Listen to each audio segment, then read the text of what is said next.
네, 사랑하는 성도님들, 오늘 본문으로서 디모데 전서가 끝납니다. 오늘 본문에서는 바울이 그의 영적 아들이지요, 디모데를 너 하나님의 사람, 하나님의 사람아 이렇게 부릅니다. 그 말에 바울의 어떤 그 절절한 마음이 담겨 있는 것 같습니다. 이 호칭에는 하나님께 속한 자로서의 특별한 정체성, 그리고 사명이 담겨져 있습니다. 바울은 디모데가 세속적인 그런 유혹을 피하고 믿음의 선한 싸움을 싸워나가고 또 복음의 진리를 끝까지 지키기를 바라고 있는 것입니다. 자, 먼저 11절 말씀에 오직 너 하나님의 사람아 라는 바울의 부름에 대해서 한 번 더 생각해 보도록 하겠습니다. 여러분, 이 표현에는 아까도 말씀드린 것처럼 하나님께 부름받은 자로서의 정체성이 담겨 있습니다.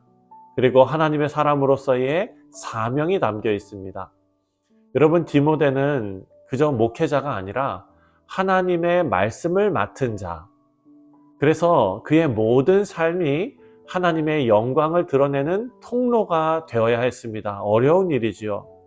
바울의 이 호칭은 디모데에 대한 깊은 사랑과 그리고 또 책임감에서 나오는 말입니다.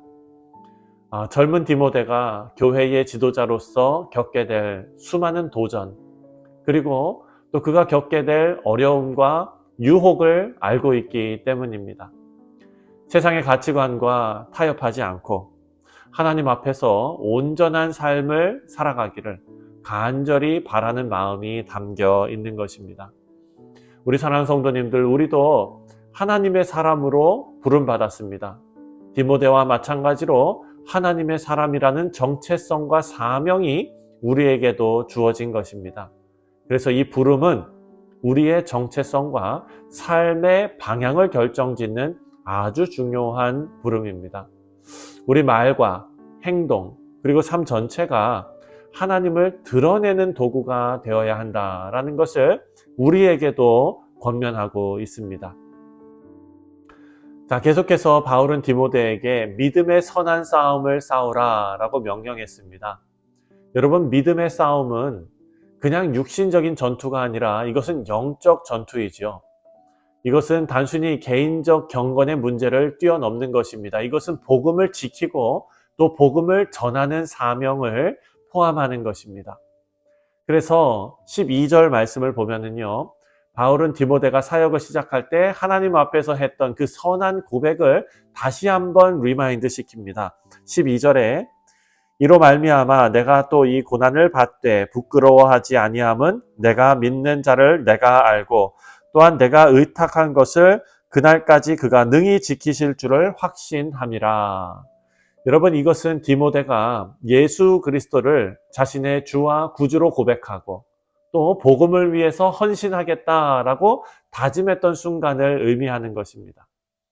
사도 바울도 비슷한 순간이 있었죠. 또한 비슷한 고백을 했습니다.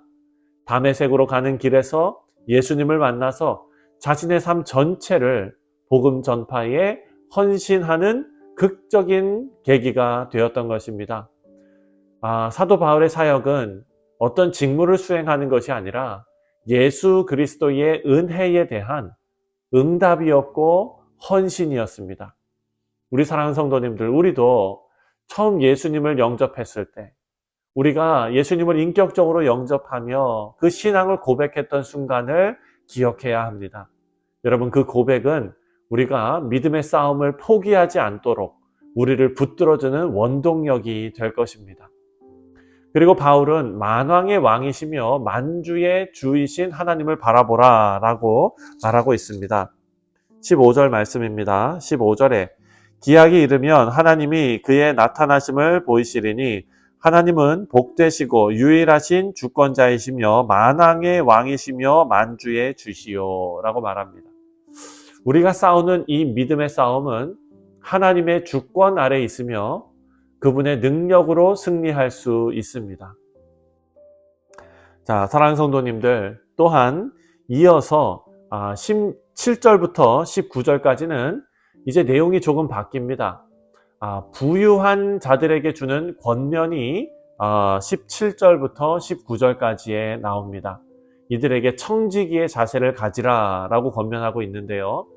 바울은 디모데를 통해서 에베소 성도들 중에 부유한 성도들에게 중요한 교훈을 전달하고 있습니다. 여러분, 물질적인 풍요는요, 하나님의 은혜로 주신 것이고, 또 부유한 자들은 이것을 바르게 사용해야 한다라고 가르치고 있습니다. 자, 사도 바울은 피해야 할 것과 그리고 행해야 할 것을 나누어서 알려주고 있습니다. 17절 말씀을 보면, 내가 이 세대에서 부한 자들을 명하여 마음을 높이지 말고 정함이 없는 재물에 소망을 두지 말고 오직 우리에게 모든 것을 후히 주사 누리게 하시는 하나님께 두며 라고 말합니다. 재물은 불확실하고 일시적인 것이다 라는 것을 알려주고, 또한 사람들은 종종 물질적인 풍요를 자신의 능력과 성취의 결과로 여기면서 교만해지기 쉽습니다. 하지만 그 재물은 하나님께서 주신 재물이고 또 하나님이 주신 청지기의 도구일 뿐이다 라고 지금 말하고 있습니다. 재물을 신뢰하는 삶은 영적으로 파멸에 이르게 하는 삶이죠. 예수님께서도 한 사람이 두 주인을 섬기지 못한다 라고 말씀하셨습니다. 그래서 우리는 재물이 아니라 하나님을 소망의 중심에 두어야 한다라는 것을 말씀을 통해 깨닫게 됩니다. 두 번째로 행해야 할 것입니다. 선한 일을 행하며 하나님께 보물을 쌓으라 라고 말합니다. 18절에 선을 행하고 선한 사업을 많이 하고 나누어 주기를 좋아하며 너그러운 자가 되게 하라. 자, 선을 행하라. 여러분, 물질은 하나님의 영광을 위해 사용될 때 정말로 큰 그리고 참된 가치를 갖게 됩니다.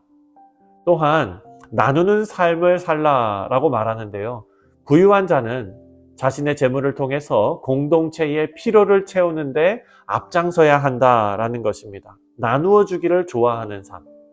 또한 영원한 보물을 하늘에 쌓으라 라고 말하는데요. 19절입니다. 이것이 장래에 자기를 위하여 좋은 터를 쌓아 참된 생명을 취하는 것이니라. 하늘의 보물을 쌓으라는 것입니다. 우리 사랑하는 성도님들, 우리의 재물과 소유는 일시적입니다. 하지만 하나님께 드리는 헌신과 섬김은 영원한 가치를 남기는 줄 믿습니다. 마지막으로 20절과 22절 말씀을 보면 지도자의 사명에 대한 말씀을 전하고 있습니다. 20절에 디모데야, 망령되고 헛된 말과 거짓된 지식의 반론을 피함으로 내게 부탁한 것을 지키라 라고 말합니다. 자, 여기서 맡은 것은 복음의 진리와 사역의 책임입니다.